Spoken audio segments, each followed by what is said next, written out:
The project started from a study done in downtown Chattanooga's Innovation District.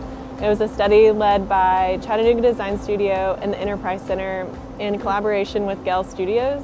And it was called the Public Realm Action Plan, and they studied all of downtown Innovation District's public spaces. They just observed people in those spaces, what they were doing, how many people were in those spaces, and they found out that this space was one of the most social spaces in downtown, with about 9 out of 10 people in groups of 2 or more in a peak hour. And when looking at the space, there's only 4 benches and about 3 trees. So it really wasn't serving the amount of people that enjoyed that space. What you really had, where a lot of different things came about, was just kind of a gloomy environment. On top of that, there was also a long-lasting perception of place, and the perception that, you know, this area was a space that was separated from the rest of downtown, where people avoided it, people walked around it. And so some of the work that needed to be done was just changing the perception of the space, and then some of the work needed to be done to upgrade the infrastructure of the space. That's why this project seemed so important. So we wanted to try to just clean it up and design it, turn it to what we got going on right today and stuff. This project was a pilot project, and so we wanted to first test out a new type of planning process that was relatively low cost, flexible, adaptable, and really test out what would work in this space, involve the residents and the community, and figure out what they wanted before launching into a larger scale design process. I think one of the highlights for this process is the design process and engagement process almost blur. The earlier micro session, it was mostly about getting their thoughts out with basically zero agenda. So it's building the foundation of our relationship with the residents. Before you can get to a lot of the truth, people gotta feel heard, you know? And so the initial part was these like micro sessions where we might just link up for a beer. 5, 6 people, and then another 5 or 6 different people, and you give people time to say everything they wanted to say.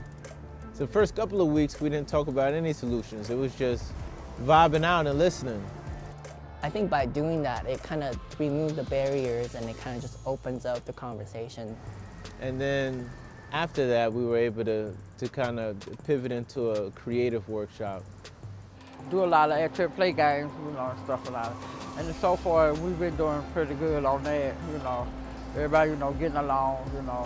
There was the abstract part of it where it's like right from the perspective of your shoes. And then there was the tactile part of it where it's like, all right, now we really want to map out a vision here. Like, what can you see in the street? And one guy's like, a pool. And we're like, all right, well, we can't put a pool here, but we're going to put a pool here in a sense.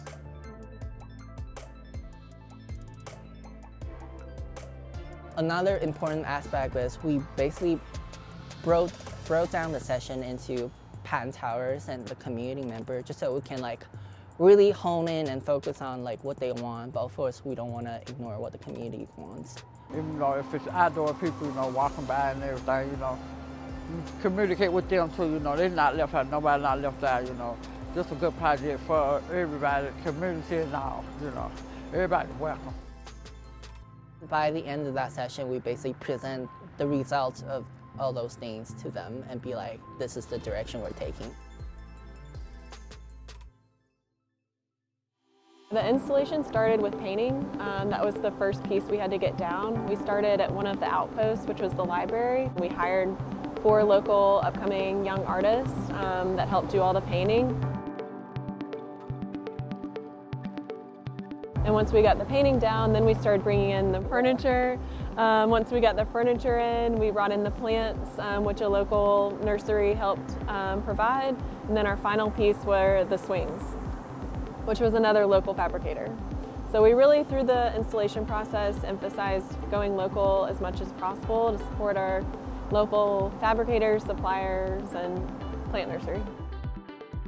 I see a lot of people just come out and just do what they're doing now, take pictures and stuff, get on the swing and take a lot of pictures and stuff. I go to the library and get over there, then I walk up to the middle part, you know, I can't wait till summer get here, you know, just to see people come out and we all just get together and sit around and play cards and games and stuff and see how they like it, you know.